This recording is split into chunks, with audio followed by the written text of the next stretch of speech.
Today, we're answering a question nobody asked. What if you were stranded on a lake with nothing but trash, duct tape, and pure determination?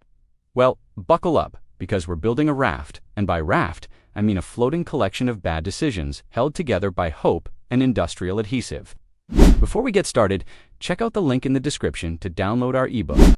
Check out our merch, brand new Christmas stock. Use the discount code YouTube. Link in the description. Now let's get back to the video.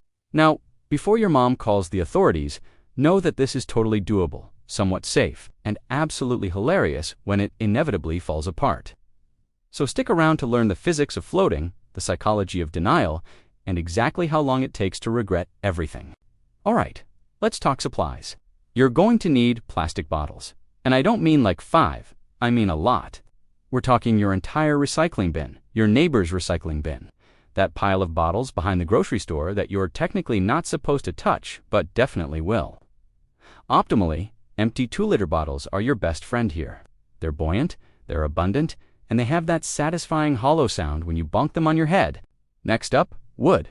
Not fancy wood, garbage wood. Pallets, scrap, planks.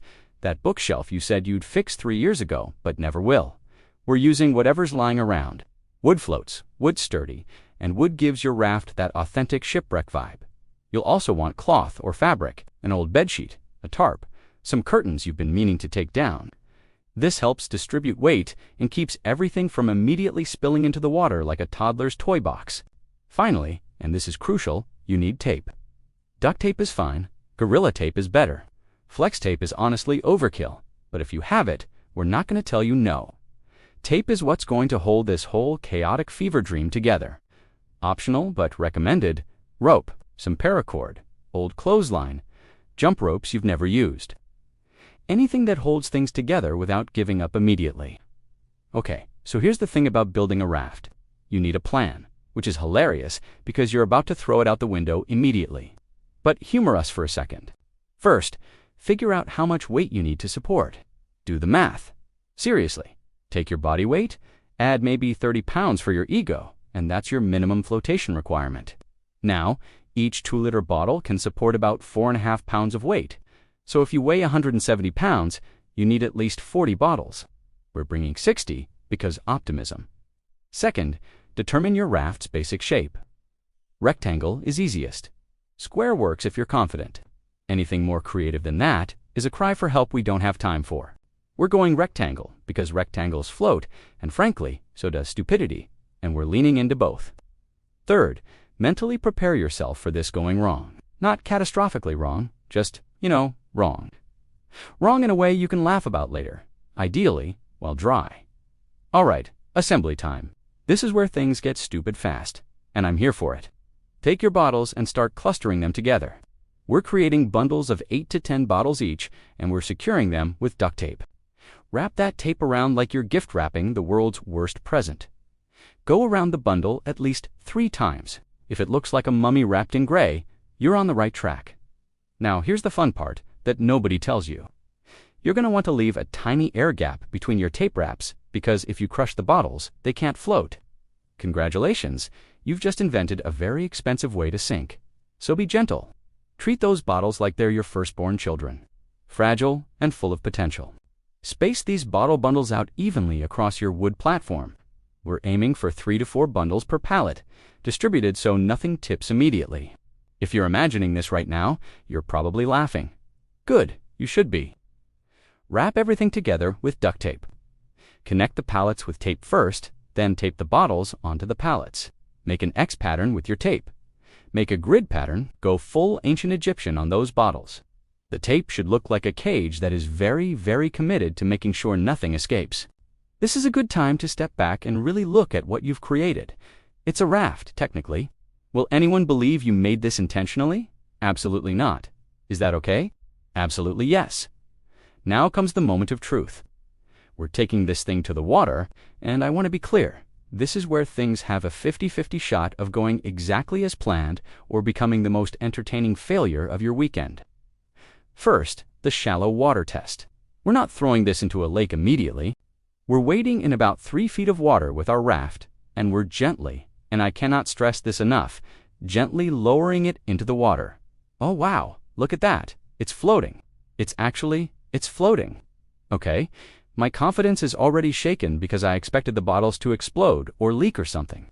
Instead, it's just floating there, looking like a reject from an art installation about consumption and environmentalism. Now, the weight test. Climb on carefully, 1 foot first. Feel the stability. Does it feel solid? No, it doesn't. It feels like you're standing on a raft made of bottles and duct tape, which, you are. That's not a failure. That's just honesty. Imagine you're a flamingo that made some poor life choices. Keep your center of gravity low. The raft is sinking slightly, which is normal. Bottles compress a little. You're only sinking about 2 inches, which feels tragic and also about right. Here's what I didn't account for. The raft is moving independently of my body. I shifted my weight, and the whole thing rotated like 3 degrees. This is great. This is terrible. This is wonderful chaos, and I love it. Okay, so your raft is floating, but it's wandering around like a college student with no GPS. We need to fix that. There are solutions, and some of them might even work. Solution number 1, distribution. If your raft is tilting, you didn't space your bottle bundles evenly. Go back, fix it. We'll wait. Okay, is it level now? Great, congratulations. You've just learned that symmetry matters. Who knew? Solution number 2, ropes. This is where ropes or paracord come in. You're going to run ropes along the sides of your raft, creating railings.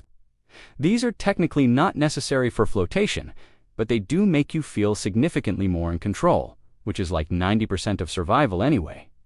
Tie them tight, cinch them down. Make that raft look like it has a security system. Solution number 3, the weight distribution trick. Your heaviest cargo goes in the middle. Your balance point is crucial. If you've got supplies, put them center. If it's just you, crouch in the middle like you're trying to hide from a security camera. Stability is partly physics and partly psychology, and right now, we're using both. Here's a pro tip they don't teach you in school. Lean into the wobble. Don't fight it. Your body will naturally adjust. You're not trying to be a statue. You're trying to be a balanced system. Think of yourself as a counterweight.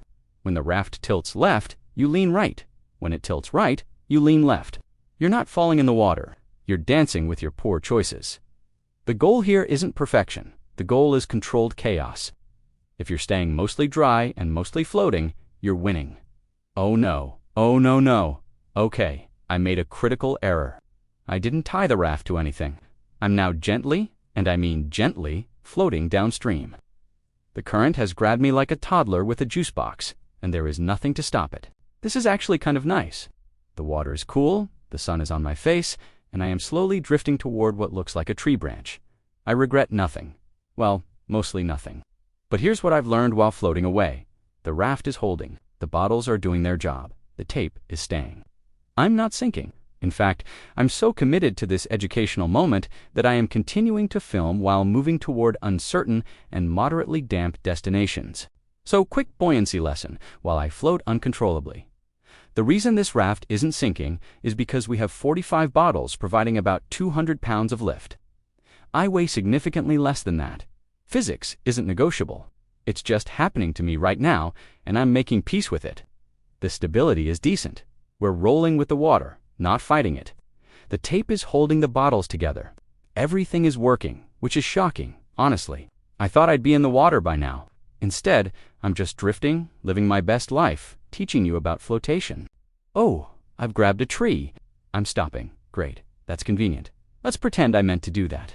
So while I'm sitting here half floating and half stranded against this tree, let me break down what we've learned about improvised flotation.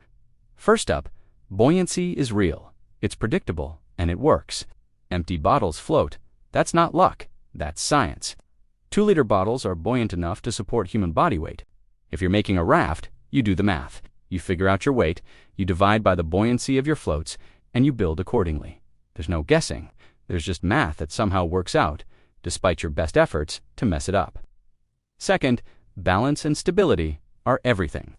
A raft that's perfectly buoyant but unbalanced is worse than a raft with slightly less flotation but solid weight distribution. You're not just floating, you're staying upright. You're not tumbling into the water, you're staying on top of it. That's the goal. Mass distribution matters. Symmetry matters. Math, once again, is not negotiable. Third, use whatever you can secure effectively.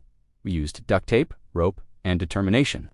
You could use zip ties, bungee cords, or desperation. What matters is that everything stays together.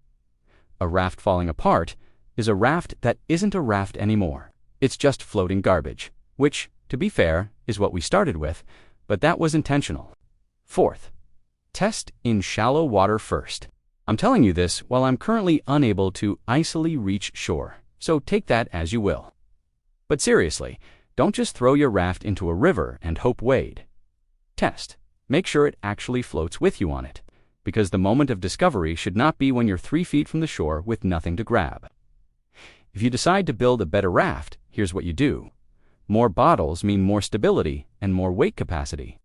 They're cheap, they float, and there are millions of them. Reinforce your tape with rope.